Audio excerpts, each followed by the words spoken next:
मी आत्ता आपल्यापुढे परीक्षा या नावाची एक कविता सादर करत आहे. परीक्षा असं म्हटलं की सगळ्यांनाच भीती वाटायला सुरुवात होते. अगदी लहान मूल असू द्या किंवा या वयातसुद्धा PhDची परीक्षा असेल, नेट सेटची परीक्षा असेल, थोडा मोठ्यांना सर्वांनाच भीती वाटायला सुरुवात होते आणि त्याचंच चिंतन मी या कवितेमध्ये मांडलेलं आहे. परीक्षा या नावाचीही उगाच वाटते भीती.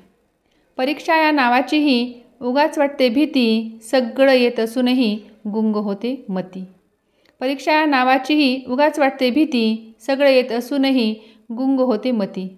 वाटतं असं की होऊ आपण नापास. वाटतं असं की होऊ आपण नापास, कारण राहत नाही आपलाच आपल्यावर विश्वास. ज्यांना असते आपल्या कल्याणाची जाण, ज्यांना असते आपल्या कल्याणाची जाण, ते मिळवतात खरंच ज्ञानासाठी ज्ञान.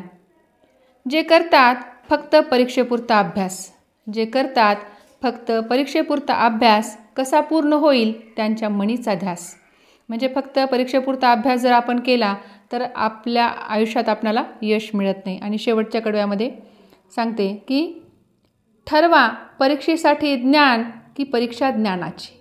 ठरवा परीक्षेसाठी ज्ञान की परीक्षा ज्ञानाची, तरच गाठाल उंची तुमच्या स्वप्नांची, तरच गाठाल उंची तुमच्या स्वप्नांची. धन्यवाद.